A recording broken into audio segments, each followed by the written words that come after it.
days regarding his future. Looks like he was staying, then going. Where are we at? Well, where we're at is the follow-on from the it looks like he's staying, then he's going, was this suggestion that he was thinking of staying until the fans whistled him the other day, until the fans were on his back, and he was very upset about that, and that's now one of the reasons why he's thinking about going. Atletico Madrid say they don't know, say that he hasn't yet communicated what his final decision will be. There's been conversations, there's been attempts to try and convince him. There's been a huge contract offer made, more money even than Barcelona can pay him, or at least more money than they were going to. Right. Whether or not that changes that, obviously, is another issue. But I must admit, call me an old cynic, Dan, but I feel like that story about, well, I was going to stay but they whistled me, feels a little bit like the justification for when you go. You say, well, look, it wasn't my fault, it was you lot were all of Barcelona's players have talked relatively openly now about how they would love to have him there. Messi said it, Suarez has said it, that's the endorsements you need. And so, yes, that's likely to be the outcome.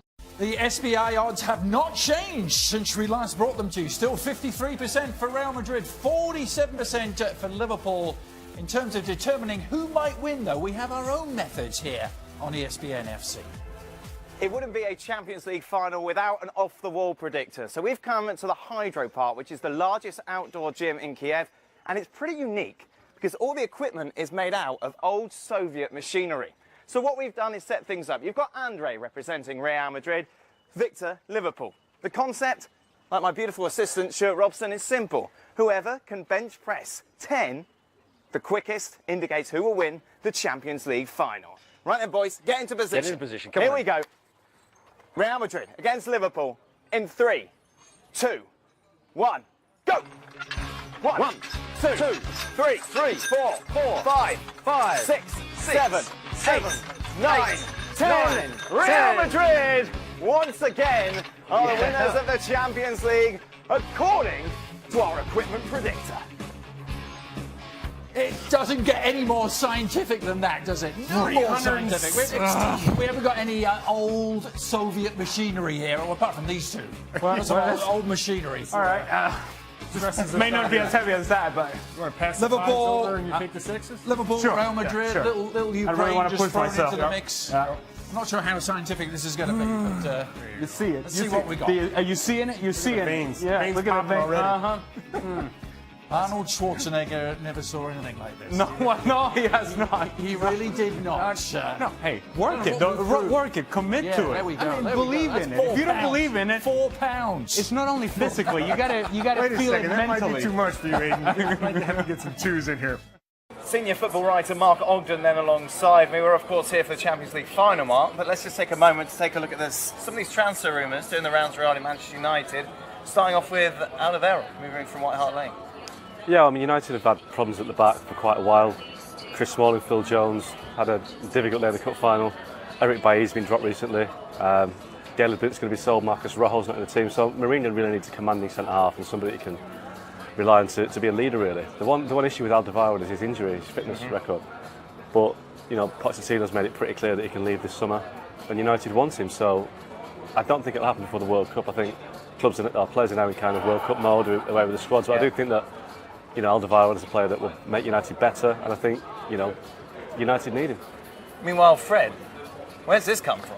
Well, Fred's been on the go since maybe January time, because Man City tried to get the deal done in January. They were really keen to get it over the line. They couldn't get it done, and we all thought that, you know, City was getting in the summer Fernandinho, obvious replacement.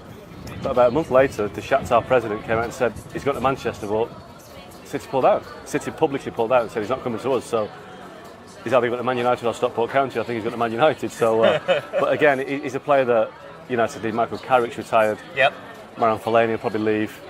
You know, Matic needed somebody alongside him last season because Pogba couldn't play that role with any discipline. So I think Fred is a player that will come in, make life easier for Matic, and potentially make life a lot easier for Pogba. Which, if that happens, makes life easier for Mourinho because he doesn't have this question about Pogba's focus and whether he can play a role. So I think Fred's quite a key signing if United can get it done, but it sounds like that one is much more advanced than Alderweireld. Now, anyone else regarding United that you may have heard? Alex Sandro is a player that, again, Shaw will probably leave this summer. Ashley Young is 33 this summer. Daly was mentioned before that Blint is going. So, you know, Alex Sandro, again, he fits the Mourinho bill, a player that's kind of late 20s, proven player, a guy that has a lot of assists in his game as well, so he can create as well as defend. I think Mourinho wants to build a team that he's ready to go next season. He can't wait around for 2-3 years to catch Pep Guardiola and Man City. He has to get it done now. And I think it might leave United with an older squad when Mourinho goes eventually, but it's all about the here and now, and I think Alexander is, again, a perfect acquisition. Well, Ogden, thank you very much. It's going to be a busy summer of transfers, isn't it? And of course, to keep up to date with all of them as and when they happen, keep it here on ESPNFC.com. On Ronaldo, it's hard to get away from his record this season. Yeah. How good is Ronaldo in terms of the threat? Really good. I think he showed it. Even I think in times where people said he's not in good form or something, he scored goals and he helped Real win games. So he will always be a threat for every team who he plays against, because he already showed what I just said. So you know, I think that will give him also confidence that even if he's not in form or in shape, that he can you know, be dangerous for our opponent. Is it the same for Mo Salah? Is he the guy that gives you the extra edge? Because his goal scoring record this season has been incredible. Yeah, especially this season. The way he was scoring goals was unbelievable. Not only for him, but for us. I think for the supporters, for everyone who witnesses what he did this season in the Premier League was unbelievable. What he did, and you know, credits to Mo. I hope he can do it in the final. So, if Ronaldo and Messi are the best two players in the world right now, where is Mo? You know, it's difficult to say. Messi and Ronaldo already doing it for years. This season, he definitely can compete with them. But if you want to speak about the level of Messi and Ronaldo, a player has to do it for many more years. I don't know how many years they're already doing it. How many years they are first and second at the Ballon d'Or is unbelievable. We got a big final at Wembley on Saturday. This is the Championship playoff final. Remember, a one-off game. They call Fulham. They call this the £170 million game. Fulham against Aston Villa, winner take all for the Premier League. Fulham, of course, used to be called Fulham America for good reason. Brian, you started that trend. And Carlos was actually there before me. Eddie Lewis is there. Martin Hanneman. I mean, there's. Wait a minute. But you were the one that made your mark. Look at this. Oh! How come I haven't gotten an Bride's invite? bar. Look at that. No invite. I'll work on that. What is this? please. What is this bar, Brian? This is in your honour. Is it at the stadium? Yeah, it's at the stadium. It's on the back side by the river. Yeah. And The patrons gather there very pre-game. nice. Exactly. Very nice.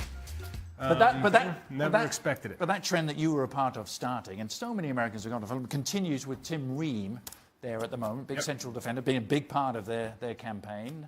What have you seen from him? What have you seen from the team? Yeah, I think the team has been playing some excellent soccer throughout the competition, and unfortunately just barely missed out going up directly. Last day of the season, wasn't it? Yeah, Tim Ream's had a great season. He's solidified his position as far as defensively what he's asked to do. He gets asked to actually bring the ball out and start the play pretty much. Yeah. His partnership in the beginning of the season was with Callas, now it's with Adoy, and both those players are a little bit more physical than Tim.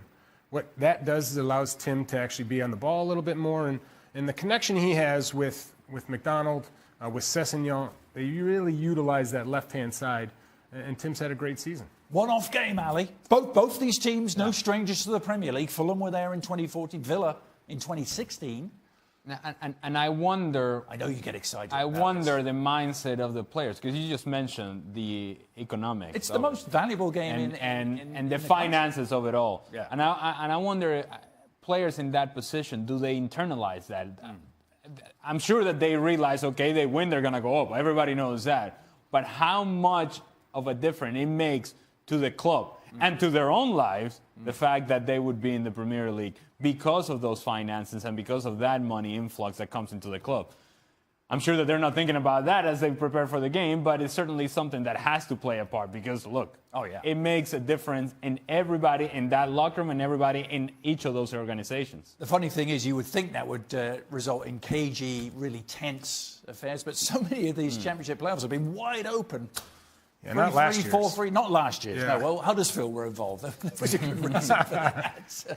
You know, the experience that Villa has is telling. And to Ali's point, most of their team has been in the Premier League, and so they'll understand that. Now, Fulham has quite a few that have played in the Premier League. I think the real objective for Fulham is going to have to be continue to play the type of soccer that you've been playing.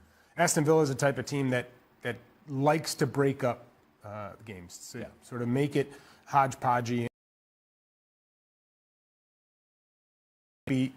Whereas Fulham like to be free and open, press the ball higher up, always passing out of the back. So it should be a really interesting one-off game, and one I hope Fulham comes away with. Well, I was going to put you on the spot. I please. can ask you for a prediction, but this would be one of the upsets of all time if you went in the other direction. Yeah. You went claret and blue. You would not be allowed to There do wouldn't be the name, which might not be there anyways next year. Bride's Bar, or would it? But I'm going Fulham 2-0. Fulham 2-0. How many drinks do you think would flow at my Bryce bar? Both at Craven Cottage and Yes. your house. Yes. Huh? It's going to At flow. the other isn't it? McBride's Bar. Yeah. We've got a secondary one. Yes. Yeah.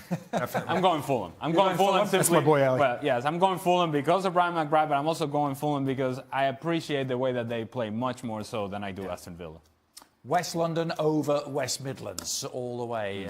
You're saying Fulham to accompany Cardiff and Wolves into the Premier League next year. You can see if those predictions come true right here on ESPN Plus.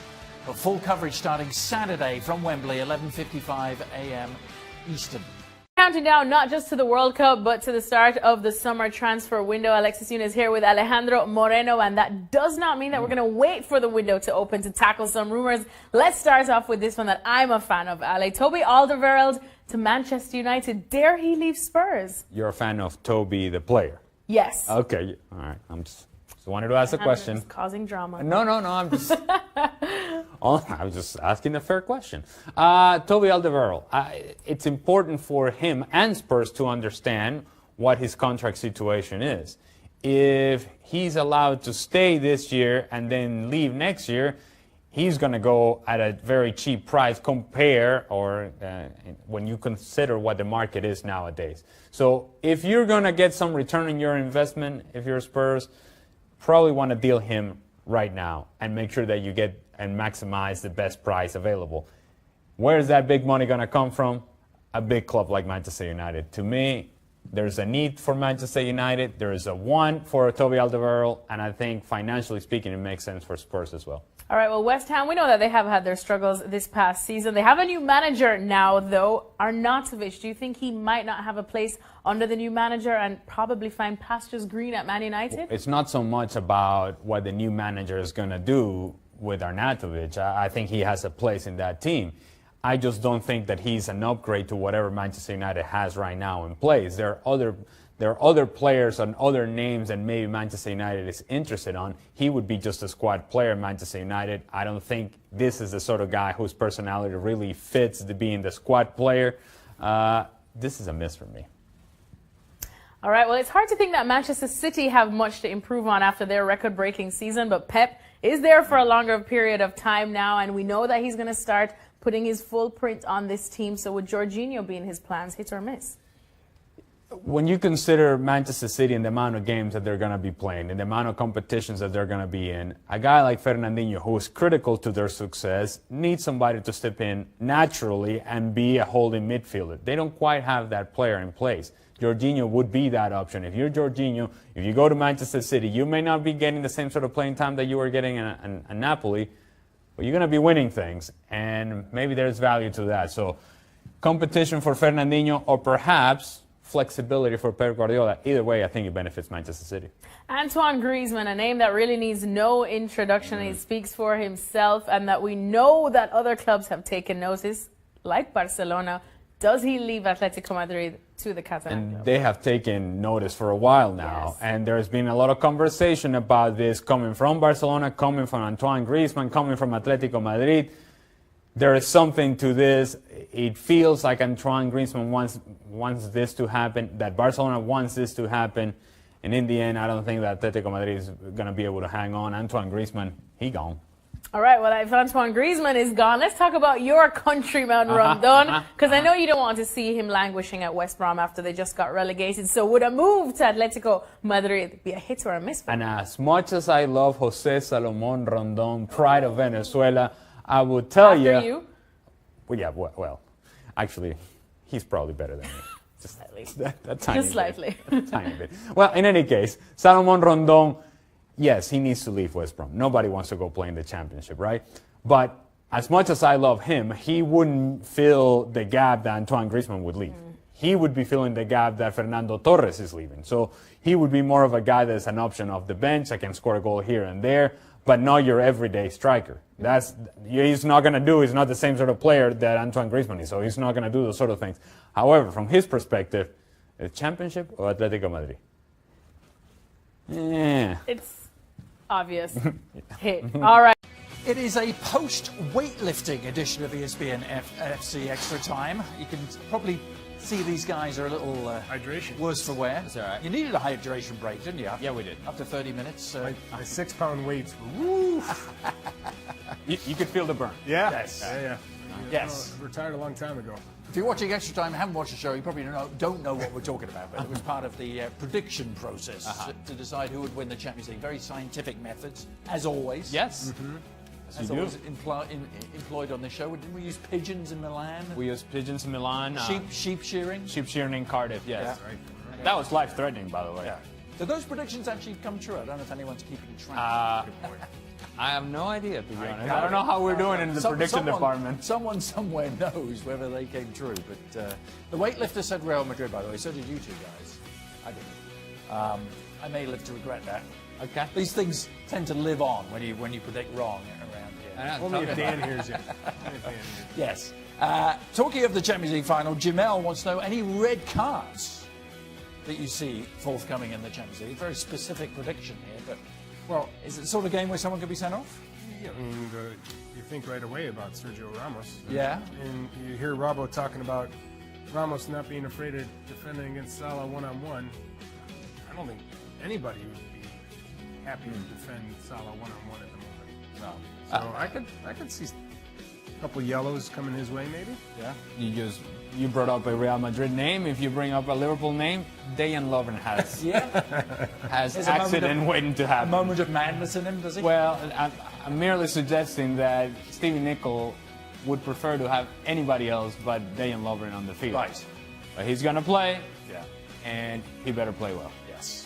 He will have his hands full. Yeah, he will. Quite literally at times. And may get sent off for having his hands full too. And don't count out Casemiro as well, because he likes to go crazy every once in a while. Yeah. Changing tournaments to the World Cup. Who are you supporting in the World Cup? Says, well, I'm not even going to pronounce that. A load of Roman numerals. But Brian? Ireland? Without No, the Italy. US there? No, Without- Holland. No, Chile. Chile. No, you went through everyone that's not there. I know. Anyone left? Hey, Venezuela? USA. Damn. That's it. Venezuela? Venezuela. Yeah. Right. Forgot. Any rooting interest at all? CONCACAF teams? You want to see CONCACAF teams do well? Well, of course you want to see him do well. Yeah. I'd like to see France.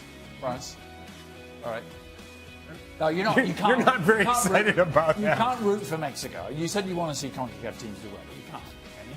Yeah, you can root for them. Can you really? It helps. The arch enemy. It helps They are in the the arch long enemy. run. That's like England rooting. Listen, for I'm not. I think I've explained this before on this show. Uh-oh. He's annoyed now. I'm a diehard Cubs fan, Chicago Cubs fan. Yeah. But I'm not a White Sox hater. Okay. So, listen, if the Cubs are playing the White Sox, Right. I am going to be fully behind.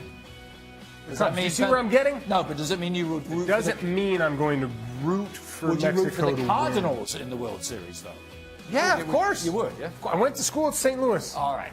so yeah. Okay. The man of the world, apparently. Ali, rooting interest? All South America all the time. Yeah. Yes. Doesn't matter who. And I don't care. Yeah. All South You take America. Brazil, you take Argentina, you take Peru. All the time. I'll take Peru. If they make a deep run, I'll ride Peru, and I'd be happy because Peru is the sort of teams that Venezuela would compete against in order to make it into this sort of tournament. So it would give us hope. Right. So, all South America, 48 all the time. teams gives you hope in the next World Cup. Yeah, and I don't even like that. Oh, 2 World Cups. Yeah. To be confirmed. Yeah. Nick's Kittens. Why do I mention Nick's Kittens? Because he's provided the next question, the intriguingly titled Nick's Kittens. Simple question, Zlatan or Carlos Vela? Question mark, exclamation mark, question mark. I guess you can take this any way you want, right? Well, you know? Man. Yeah. I'm the same boat. I'm going to go Carlos Vela. Okay. I think. In what context? In the context that I'm considering this as what I'm going to get from him on the field. Yeah. And Carlos Vela is a player that so far has been certainly more productive than Zlatan, but regardless of his productivity, Carlos Vela, I think, is a player that is driven now like he wasn't before, simply because he wants to be a part of this World Cup team in Mexico. And, oh, by the way, his transition to this new team, new franchise at LAFC, has put him in a position of leadership that he had never been before as a player. And for all that we hear is that he has been a Class A citizen for LAFC. His performances have said that as well. Brian? It's a tough one. I'm with Ali. I think I love me some Zlatan. Yeah. And if I had a chance to play with either two, I'd love to play with Zlatan. But if I'm building a team, if I'm going to say, all right, the one player I'm going to build around, I'm going to go with Vela. Yeah. Because, of course, Vela is more in his prime. But I think in this, what is needed to produce wins isn't just about a presence and the ability to score goals like Zlatan can. You need somebody that is able to break teams down. I think Vela does that a little bit better than Zlatan. Yeah. Which one are you picking to defend you in a bar fight? That's the. That's probably what this question should be geared towards. Well, hold on a second. You cover MLS weekly basis. What do you take? Oh, it's Vela all the way for me. I okay. mean, Vela's been sensational. Yeah, okay. Your judgment seems Absolutely really, sensational. really spot on. Not even a question. Zlatan, 6-7 years ago, might have been a different conversation. I mean, Zlatan. I'm not taking this Zlatan over Vela. No way. Zlatan, what he does is that he puts you on a different stage to showcase your product. Yeah.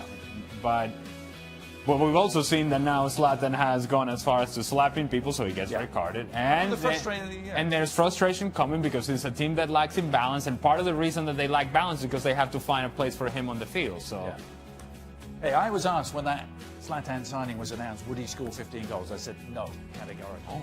Didn't look too safe, that prediction, after week 1, but I'm feeling a bit better about it. I still think it's possible. Yeah? Yeah.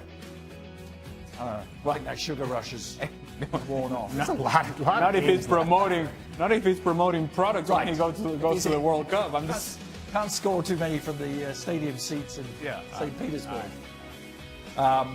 Going back to the World Cup, thank you for doing that, Ali. Who do you think is going to be the dark horse at the World Cup this summer? Ask Hazem.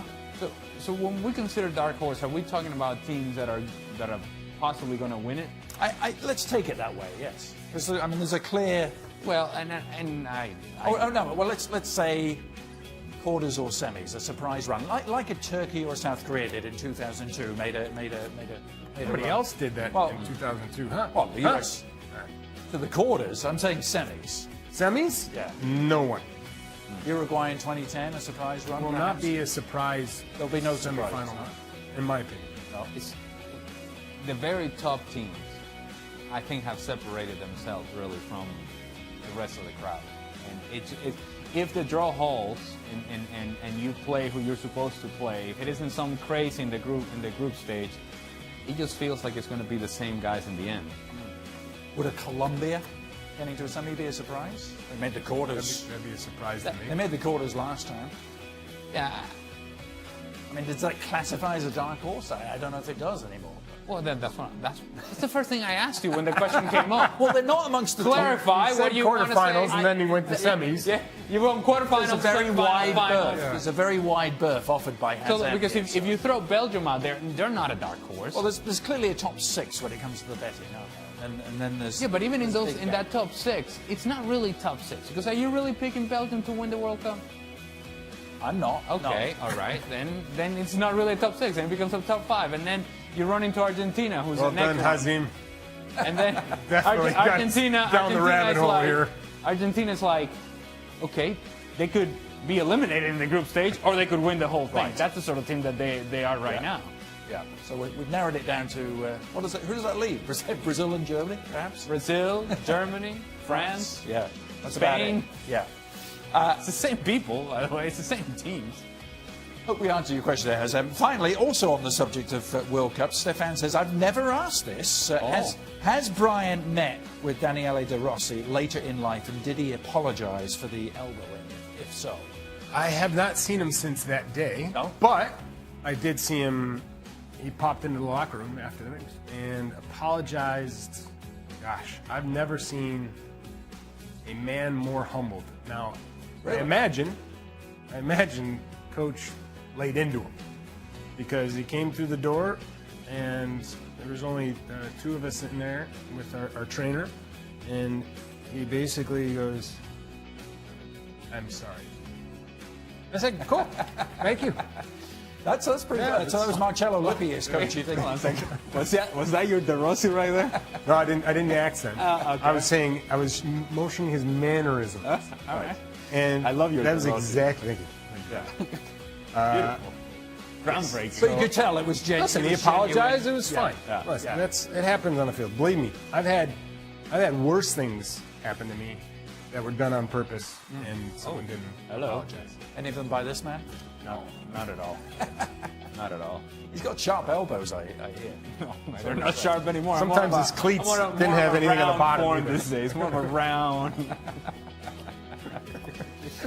Round elbow. More of a There's a little round. padding now. Yes. It's a little fluid, padding those elbows. Well, that was good. That was heartwarming. I like that. The end to the De Rossi story.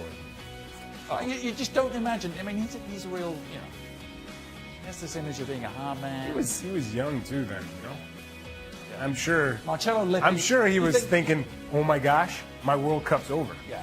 You think And Lippi gave I him think- an earful? Oh gosh. But if you're going to get hit with an elbow, that was a sweet elbow. Good elbow. But like I've said before, I've got plates all in here. So if I'm going to get hit, I want to get here. Right. Hit me here. You got the extra protection in Yes. place. Yeah. Good stuff. All right. Well, I think we've covered it all. I think so, yes. Back to the weightlifting. I'm still we go. confused though. What's a dark horse? Yeah. Maybe, Thanks, maybe, Aiden. maybe that's for a future edition of Extra Time. If this one ever ends. It will. It's ended now. See you Thank next you, edition of the show. Daily, 7 days a week. I kid you not. ESPN FC available on ESPN Plus daily.